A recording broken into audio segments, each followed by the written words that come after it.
안녕하세요. 포요 환율연구소입니다. 지난해에는 우리 연구소에서 신대공황의 저자인 제임스 리카저 분이 그 10월 위기설을 얘기할 때 제가 정면으로 이제 반론을 제기했는데, 원래는 김영익 교수가 이제 2022년 하반기에 과거에 경험하지 못한 대폭락 사태가 올 거다, 미국 정시를 두고요, 그 주장에 대해서 또 반론을 제기하고자 합니다. 김영익 교수는 한 4가지 정도 이유를 가지고 미국 정시가 올 하반기에는 과거에 경험하지 못하는 이제 대폭락이 올 거다라는 주장을 하고 계신데, 좀 구체적으로 보면 미국 대부채가 이제 약 한 18조라는 거죠. 18조 달러입니다.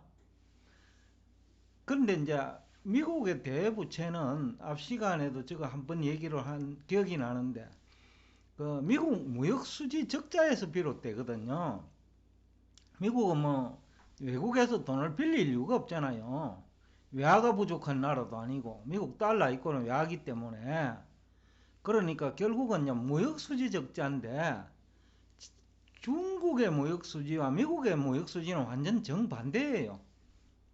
중국은 다국적 기업이 많이 들어가 가지고 무역 수지가 창출되는데, 예를 들면 이제 애플이 중국에 들어가 갖고 거기서 생산해 가지고 미국에 수출하는 거죠.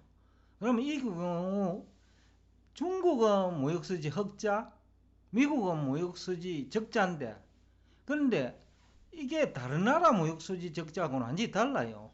왜냐면 미국 애플이 그 돈을 다 가져가거든요. 미국 무역수지 적자를. 그러니까 미국 기업이 그 다 가져간다라는 거죠. 그리고 미국 국민들이 소비를 하는데, 애플이 생산한 그 휴대폰을 소비를 하니 외국산 제품이 아니에요. 미국산 제품이라는 거죠, 기업 입장에서.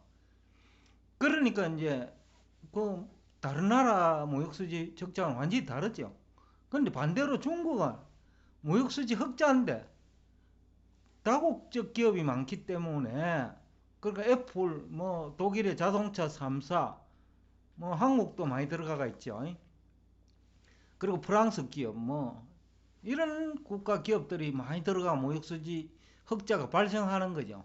그리고 GDP도 중국 GDP고 무역수지 흑자도 중국 무역수지 흑자인데, 근데 완전히 다르다는 거지. 무역수지가 똑같은 게 아니다. 그래서 그 미국의 대부채가 너무 과장하고 있다는 거지.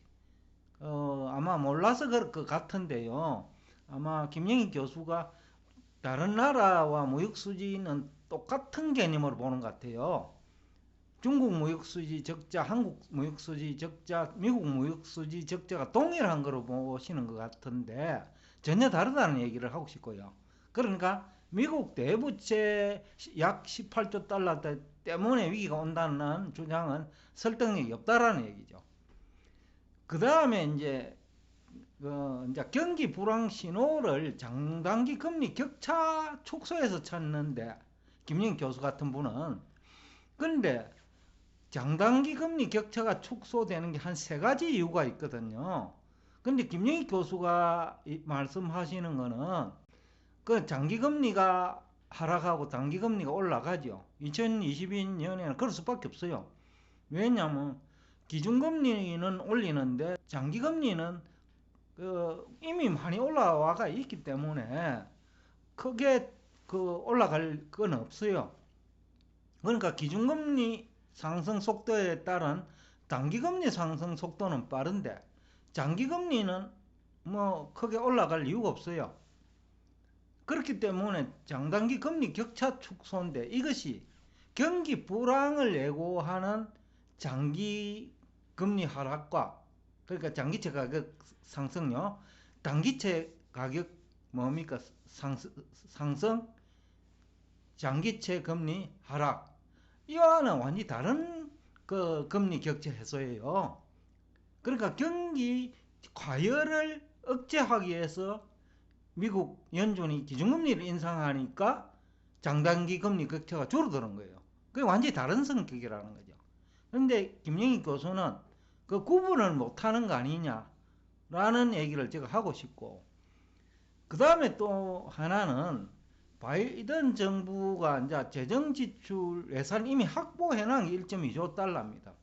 한 5년 동안에 지출할 건데, 만약에 2022년 경기가 나쁘면 조기에 지출하려고 할 거예요. 그러니까 2022년 경제 성장률이 경기 불황을 애고할 만큼 경제 성장률이 낮아질 이유가 없다. 또 그리고 올해도 물가 상승률을 어느 정도 3%대를 전망하는 사람이 많거든요. 연준도 2.7% 정도는 상승할 것 같다는 그 예상을 하고 있고, 이 얘기는 미국 실질 GDP는 몰라도 명목 GDP는 증가해요. 그리고 미국 상장기업 영업실적도 소비자한테 증가시킬 것이기 때문에 미국 상장기업 영업실적도 증가해요. 그러니까 뭐 경기 불황을 우려할 정도는 아니다. 또 미국 상장기업 영업실적이 개선되는데 왜 주가가 과거에 경험하지 못한 대폭락 사태가 일어나느냐는 거죠. 그러니까 설득력이 없다라는 거죠. 그 다음에 이제 김영희 교수님이 주장하는 게 미국 GDP 대비 정부 부채 비율이 역사상 가장 높다라는 거죠. 그건 맞아요. 그런데 과거와 달리 1차 대전 때도 미국 GDP 대비 정부 부채가 한 100% 됐어요. 그때 뭐 갚은 것이 아니고 그 당시에는 금리가 높았단 말이에요. 지금 금리가 장기채도 2%가 안 되니까 그 금리 부담이 없으니까 정부 부채 비율이 높다고 하더라도 부채 상환 능력에 문제가 되는 게 아니에요.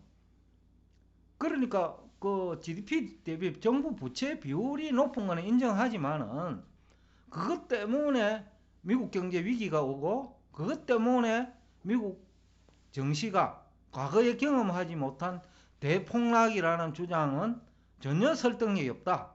더군다나 일본은 미국보다 GDP 대비 정부 부채 비율이 약 2배에 가까워요. 그래서 큰 문제 없어요, 지금요. 과거 GDP 대비 정부 부채 비율이 낮을 때 문제가 발생했죠. 90년대, 그죠? 그때 대폭락이 있었던 거죠. 그때와 그럼 지금 어떤 그 환경이 다르냐? 우선 금리 차가 크게 나요. 그 다음에 미국이 지금 현재 처한 상황과 미국 기업들이 일본 90년대에 처한 상황은 달라요. 완전히 달라요. 그때는 일본의 시장 점유율이 굉장히 높았거든요. 특히 전자제품. 근데 미국은 그런 건 아니라는 거죠.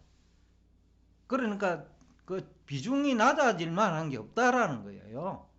수출 쪽에서 외국에 나가가 수출을 하고 있고 또요. 현지에서 그 만들어 가지고 현지에서 판매하고 그러면 영업 실적이 일본 그 90년대하고 다르거든요. 일본 90년대는 영업 실적이 악화되는데 지금 미국의 그 상장 기업들은 밖에 나가가지고 생산하는 기업이 많은데 시장성도 확보하고 마진율도 높아져요. 미국에서 만들 때보다. 그러니까 환경이 다르다는 거죠. 그러니까 GDP 대비 높은 정부 부채 비율만 가지고는 그 미국 주식시장이 과거에 경험하지 못한 대폭락이 올 거라는 논리는 설득이 없다. 그 다음에 이제 김영희 교수님이 지적하는 건데 미국 정치 거품이 심각하다는 거예요. 근데 근거는 뭐냐 하면 미국 GDP 대비 시가총액이죠. 그냥 S&P라든지 뭐 나스닥이라든지 시가총액인데 그게 지금 뭐 과연 이제 주가 거품 판단 기준이 되느냐라는 거죠. 두 가지 측면에서 설득이 없다고 봅니다. 하나는 미국 GDP의 문제예요. 결국 상장기업이 매출액하고 영업실적이 중요한 것이지 GDP보다 더 중요한 것은 매출액하고 영업실적이라는 거죠. 그런데 미국 상장기업들은 밖에서 매출액을 많이 올려요. 미국 GDP에 포함 안 돼요. 그래서 캐나다 GDP의 40%면 미국 기업이 창출하는 거예요. 그리고 멕시코도 마찬가지거든요. 뭐 지정학적으로 인근에 있으니까 미국 기업들이 멕시코 GDP 창출하는 거예요. 그런데 매출액은 미국 기업들 거예요. 중국에도 미국 기업들 많이 나가가 있고, 뭐 유럽에도 많이 나가가 있고. 그럼 매출액은 미국 기업의 매출액이니까, 그러니까 미국 GDP가 과소평가되었다는 거지. 과거와 달리요.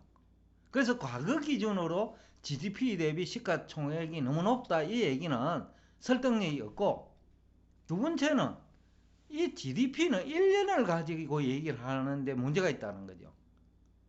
그러면 과거 GDP는 미국 상장기업 영업 실적 개선에 기여하지 않았나요?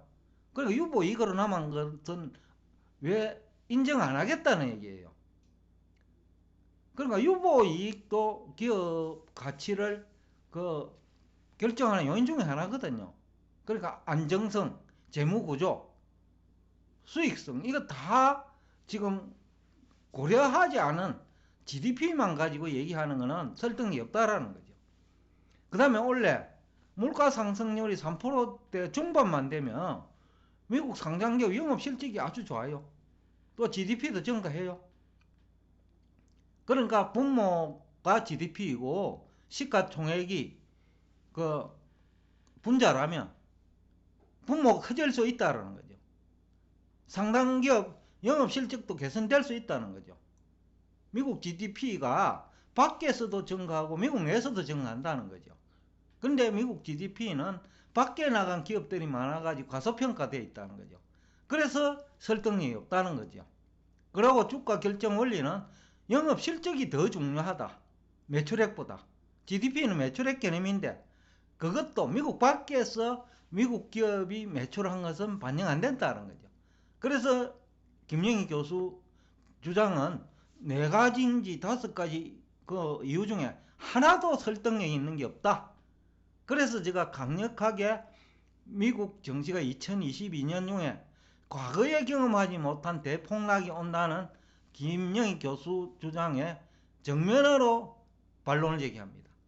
그 다음에 또 6번째, 미국 국채 10년물 금리가 만약에 2% 정도에 도달하면 1.75에서 2% 정도에 육박하면 해외에서 자금이 유입됩니다. 그건 어떤 나라에서? 일본이나 유럽에서. 왜냐하면 미국 금리가 훨씬 높거든요. 유럽이나 일본보다. 거기다가 미국이 앞에서 제가 설명한 대로 미국 경제가 성장하고 또 기업의 영업 실적이 증가하면 미국 달러 강세 요인이거든요. 그러니까 외국에서 미국 국채 시장에 대해 금리만 높다면 환율 걱정할 필요 없다는 거죠. 이것은 또 무엇을 의미하느냐? 외국에서 돈이 미국으로 들어가잖아요. 그러면 미국 긴축에 따른 경제 성장률 둔화 요인을 일부 흡수해버리는 거죠.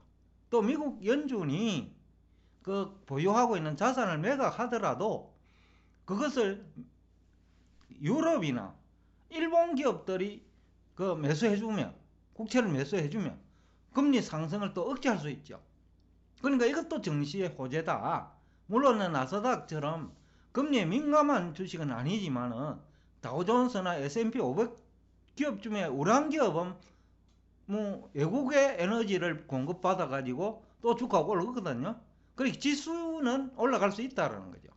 그래서 또 설득력이 없다라는 거죠. 그러니까 지금까지 한 얘기를 종합하면 김영희 교수가 4가지 이유를 가지고 2022년 하반기에 과거에 경험하지 못한 미국 증시 대폭락 사태를 주장했는데 그 5개 중에 어느 것도 설득력이 없기 때문에 포유환율연구소는 김영희 교수 주장에 강력하게 반론을 제기하면서 오늘 여러분과 대화를 여기서 끝내겠습니다. 오늘도 끝까지 경청해 주셔서 대단히 감사합니다. 다음 시간에는 미국 증시 호재 얘기를 한번 하도록 하겠습니다. 지금까지 악재들은 많이 얘기했는데 호재에 관한 얘기는 많이 없거든요. 미국 증시의 호재도 적지 않다라는 얘기를 하고 싶습니다.